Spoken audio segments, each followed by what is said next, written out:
Now let's get into business. Mm-hmm. You're out to sea for a long period of time. We know that, right? Yep. How does that affect your special relationships? I mean, I just look at Bravo. Bravo below deck, and I'm like, okay then, right? I mean, tell us. This is a safe space, guys, right? This just stays with us, right? It's a safe space. So tell me, what really does go on? I mean, do navigators only date people from the ship or sister ship? No, well, it's an interesting question, but.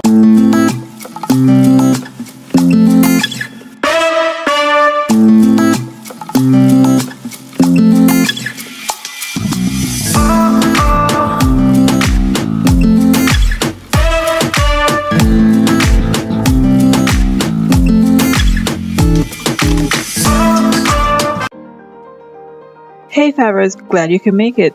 So we're sitting down with Mr. Kinnard Blache, a Grenadian-born millennial from the seaside town of Grenville, St. Andrews.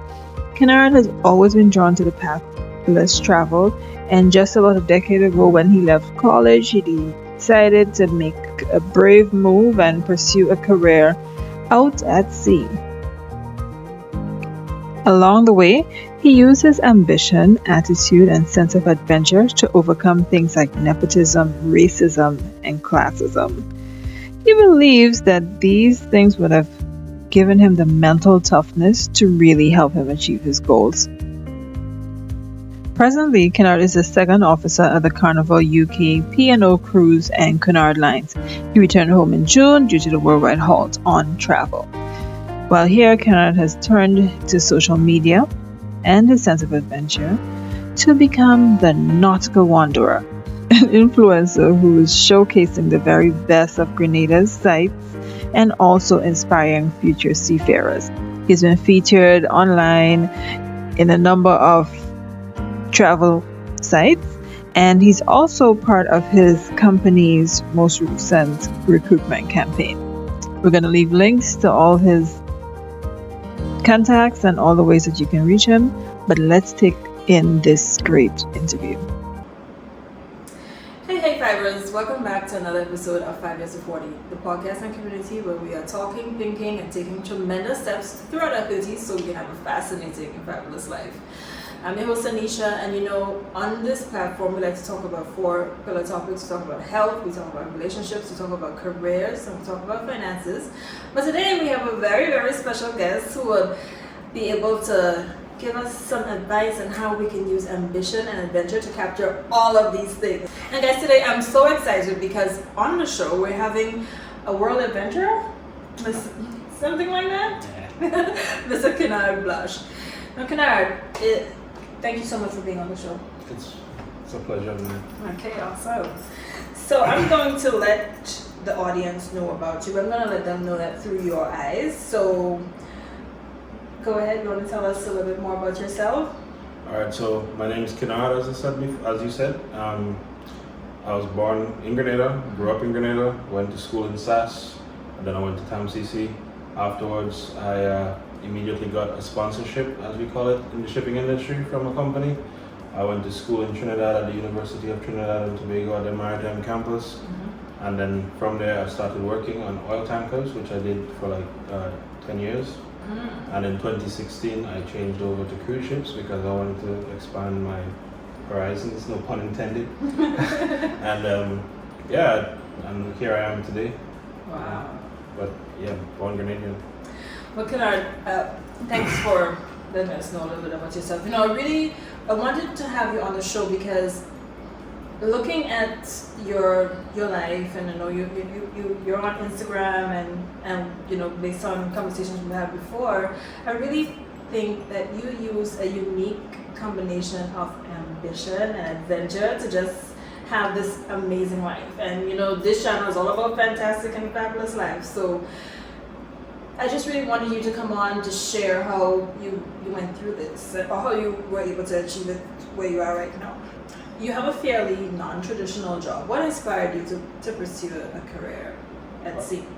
Well, initially I wanted to fly planes, right? Mm-hmm. But my parents, it's expensive to go to flight school. Yeah, so as traditionally in Grenada, they would just be like, you know, go and get a job in a bank and keep yourself quiet, you know. Yeah. But I always had like dreams that was in a way bigger than most people around my age, kind of. And one day it's just a matter of luck, I would say. One of my friends from school, we sat next to each other in TAMCC, which was what brought luck to me.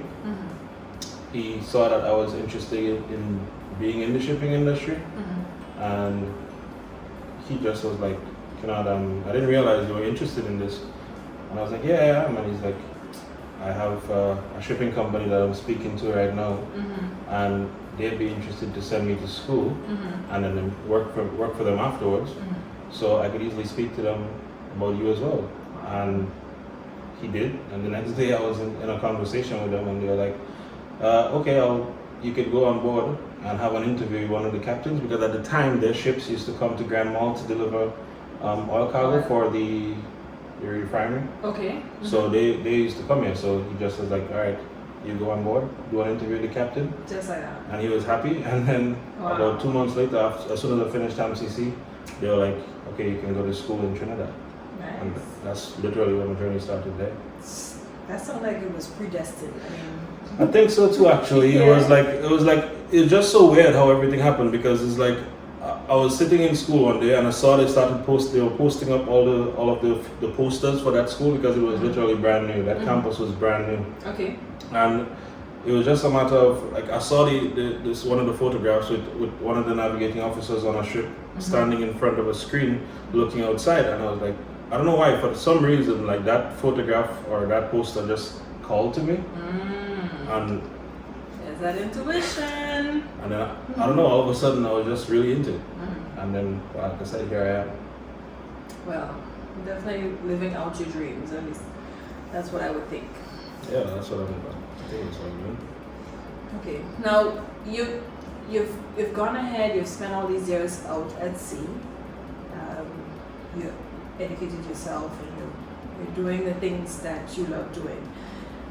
But I always believe that there's a price to pay for great ambition. Can you share some of the challenges that you may have had with being who you are?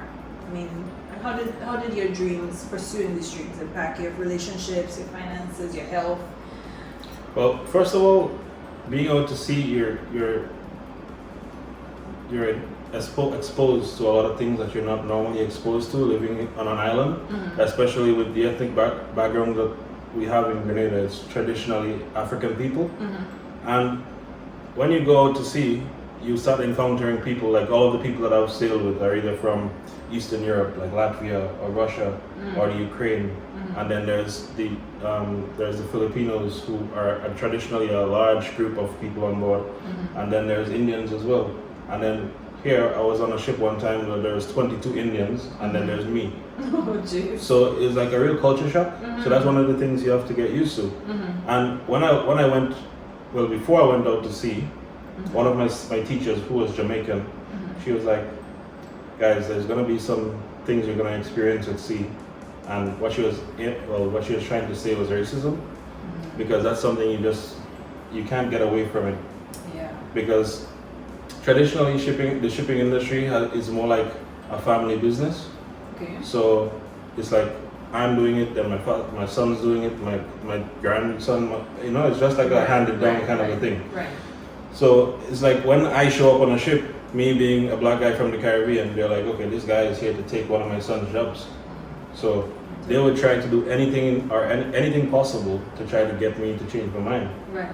And literally they tried everything, but I mean, I still managed to stay here, because one of the things that I always took from this is when you encounter such experiences in life, it's either it teaches you how you should be or you shouldn't be. I love that idea.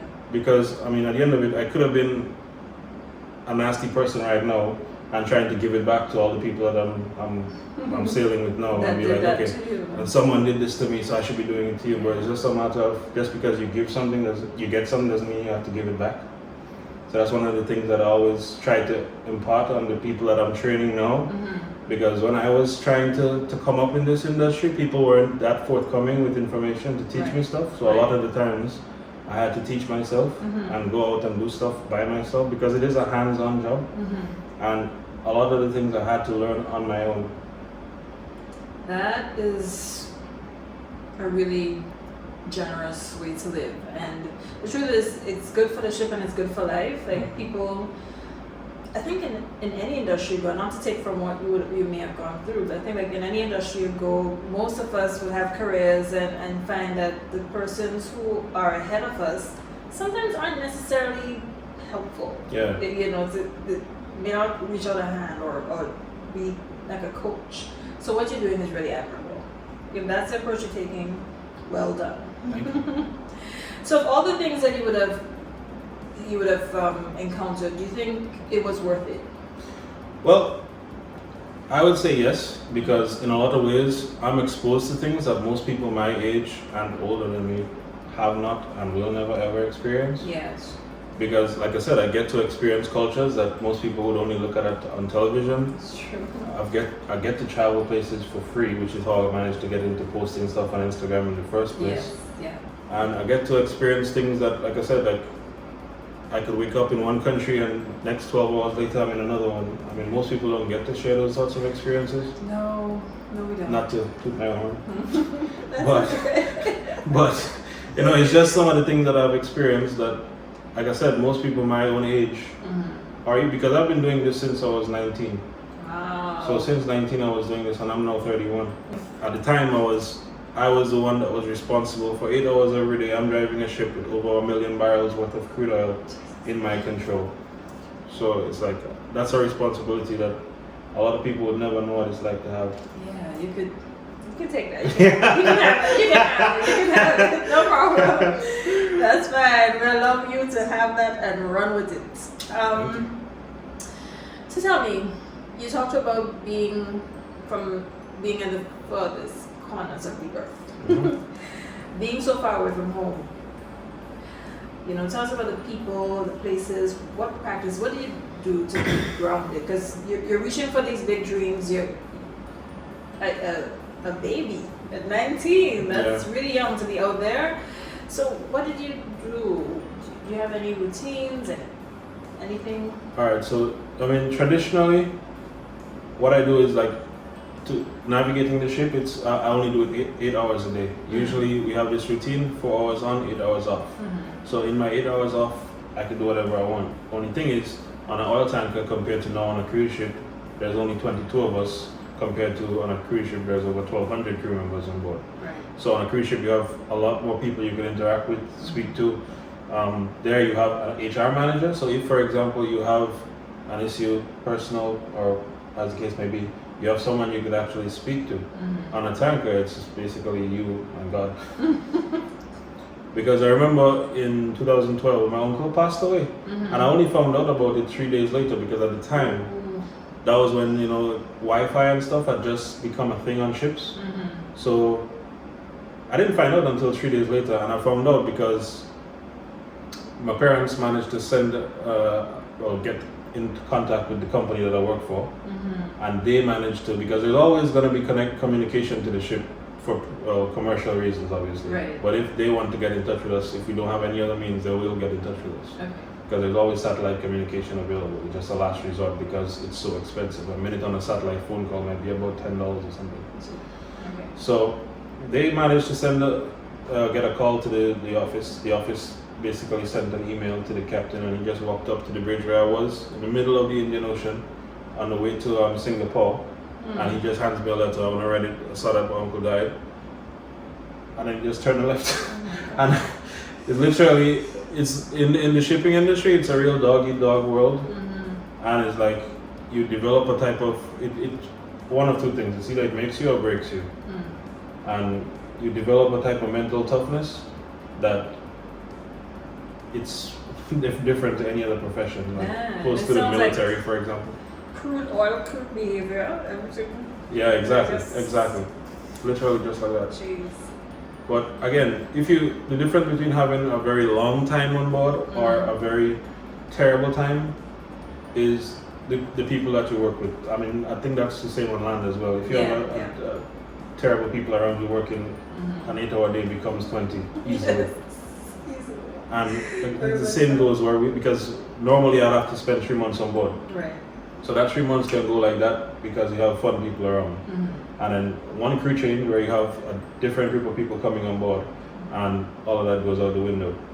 And your time goes from 100 to 0 really fast. Yeah. Because it's easy because again it comes from cultural experiences. Right.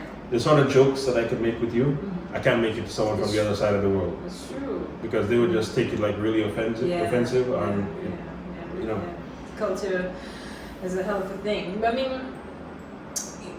there's a people factor, but personally, like, what does Kinnard do to know that he's reaching for his dreams and he's connected to himself and he's connected to you, so that you're not just running around, feeling, well, I'm doing all of these wonderful things in the world and But the thing is, a lot of people see all of the wonderful things, they see all the nice photos, they see all the nice places that I'm visiting, and see the cool stuff that I'm doing. But again, the worst part about this job, I would think, is the way it affects your mental health. Because over time it becomes very depressing. Right. Like literally very depressing, because you don't interact with anybody. And like I said, on those ships it's even worse, because on tankers, I would spend 4 months out there on a tanker, and I would come back home and I would literally forget what my accent sounded like. Literally just because for most of the day, 20 hours of the day, I would say, I would have no interaction with anybody. Wow. Because when I'm on watch, navigating the ship wherever I need to go, I'm there by myself. And at the other times, I'm in my room by myself. If you have an issue, you have nobody to speak to, which is why there's such a high rate of suicides at sea, which a lot of people don't know about because it doesn't make it to mainstream media. Yeah. But The again, connection is important. Oh my goodness. so early up in your cadetship where you do your training and stuff, they always tell you if when you go out to sea your first time, because they mix up your sea time and your school time, because you need 12 months at sea initially to get your first qualification to be able to navigate. Okay. So what you do is you go to school, you'll spend like 2 terms in a classroom doing like all the basic stuff that you need, because there's some basic qualifications and stuff that you need before you could actually go on board. And then they send you out to sea for our first phase. I have friends that went out and within the first week they left. Yeah, because what they would do is they would put you out to sea in circumstances that you're not comfortable with, intentionally, so that you get it all at once. So they put you out to sea with a bunch of people that don't speak English or very little. Then they would put you out at times when you always be around your family. So for example, the first time they sent us out to sea was Christmas time.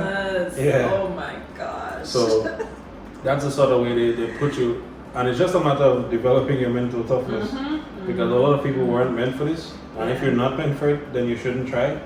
Yeah. Because and you want to know early. Yeah, and you need to know it early, exactly. Because so many people have I mean, it's just a matter of luck. Let's assume you go out to sea for the first couple trips as a trainee, and you encounter really good people.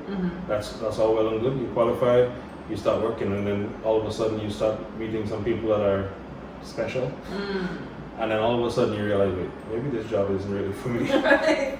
Because here you are, at least on a land job, you can go home in the evening and speak to your friends, your family, whatever. Yeah. There you're stuck there.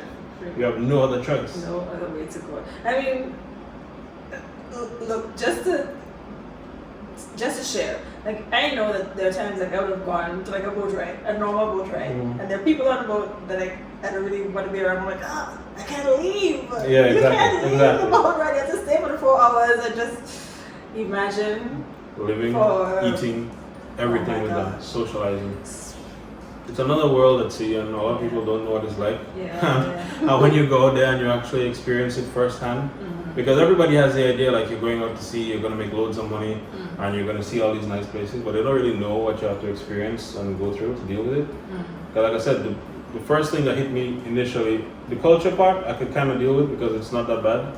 But the racist stuff, especially you're surrounded by, black people in Grenada, right? Yeah. But then you have to, then people start treating you differently because of your color, which is really weird to me. I used that.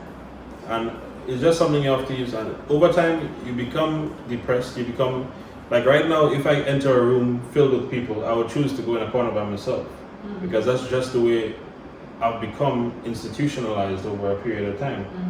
Nobody is like, you walk up to someone, and this is what I was coming through earlier when our Jamaican teacher said, when you go out to sea, when you come back home, you have to like learn to re-enter society because it's like you get so accustomed to not saying good morning and not saying good afternoon.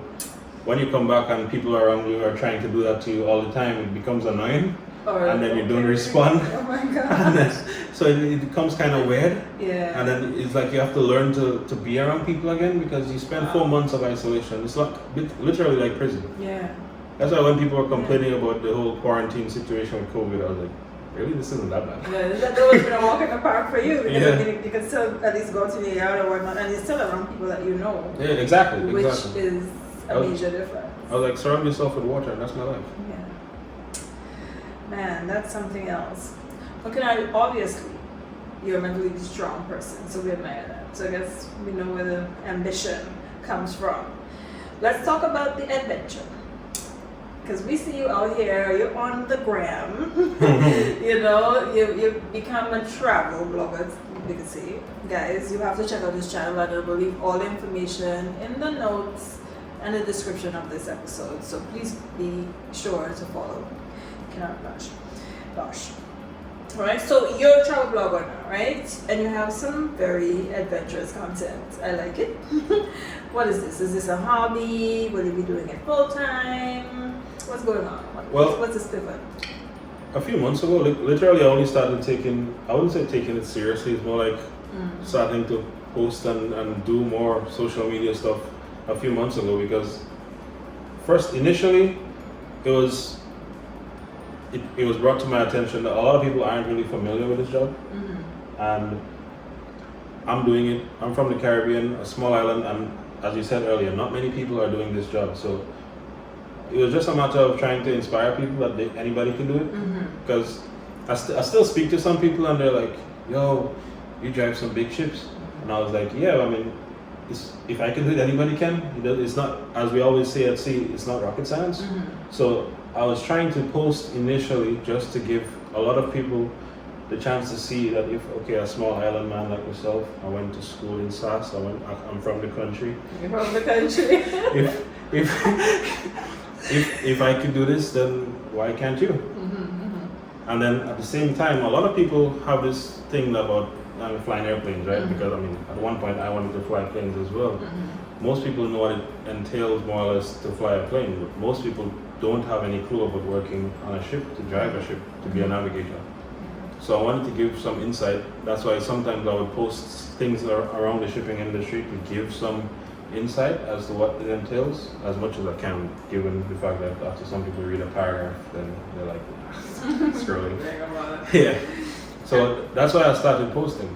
And then at the same time with the travel side of it, I'm getting to travel the world for free, so I'm like, why not document it? Right. And give people a chance to see things in different parts of the world. Yeah. I mean, I like it. I'm glad that you're taking the opportunity to do that because, like I said, you're gonna be there anyway. You may as well.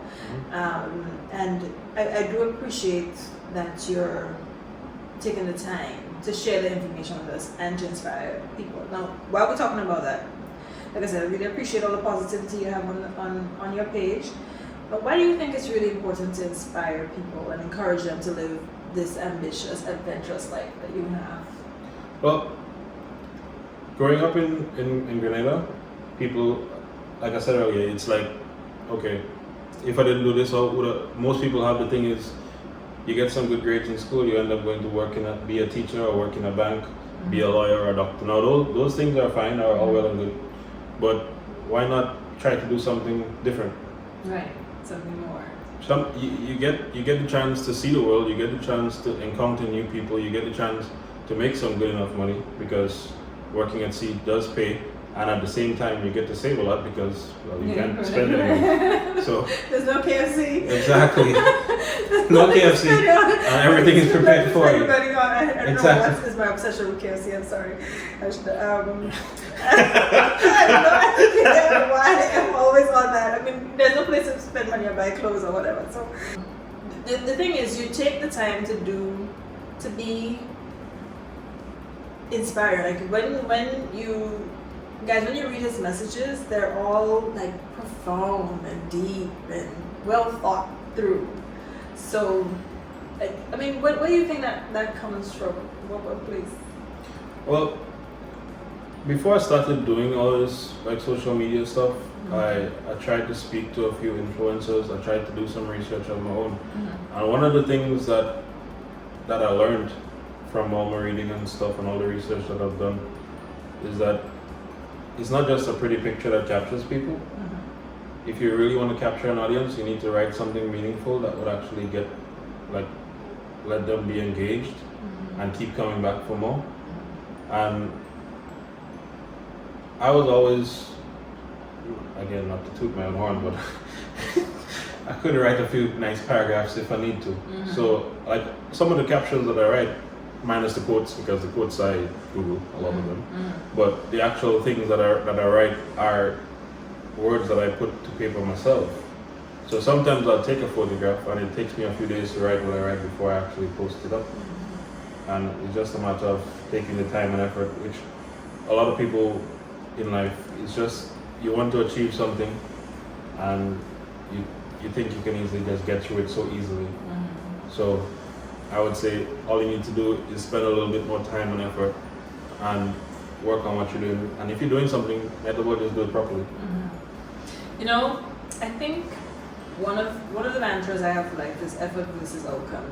So I understand that if I want to achieve something, the amount of effort I put into it is going to be equal to the outcome. There's no other magical formula to get to where you want to. And so whenever I'm doing things that are particularly difficult or remind myself of mission, the effort is directly related to the outcome.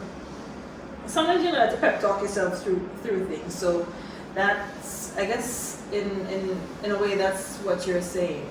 And I know you said earlier about, people tend to have big dreams. I was listening to one of my favorite thought leaders, Mary Morrissey, the other day, and she was saying that, so many people live. They can live up to like 70, 80 years. And when you think about it, they just live 1 year, 1 year on repeat. Like the same thing happens at Christmas, the same thing happens in June, they just kind of live on a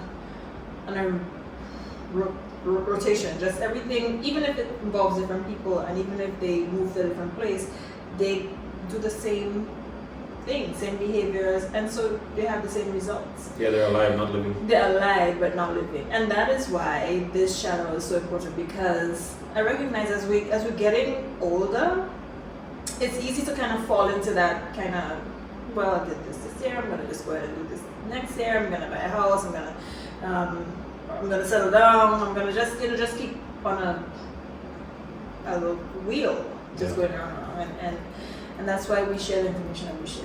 And that's why I'm so thankful that you're on and you could give us a different perspective. So maybe somebody might, be inspired to change something in what they're doing. Now let's get into your business. Yes, you're out to sea for a long period of time. We know that, right? Yep. How does that affect your special relationships? I mean, I just look at Bravo. Bravo below deck, and I'm like, okay, then, right. I mean, tell us. This is a safe space, guys, right? This just stays with us, right? It's a safe space. So tell me, what really does go on? I mean, do navigators only date people from the ship or sister ships? No, well, it's an interesting question. But you see, if you have to, in this profession, again, I always judge most of what I do based on past experiences of the people that came before me, and what obviously you go into something, a lot of people tend to give you advice. And as one of them said to me a long time ago, because most guys at sea are married, which a lot of people aren't really aware of, right? But a lot of people, most of the ones I've sailed with are married. And as one guy said to me, if you have to get married doing this job, you have to make sure and pick properly. Because you're out to sea for months at a time, you have no idea what's happening when you leave home, or the person that you what you know, Mm-hmm. and Or vice versa. Or exactly, or vice versa. Yeah. But men don't cheat. Anyway, that's another story. Right, okay. Right. I mean, mind blown. There's a lot of temptations. I mean, for example, like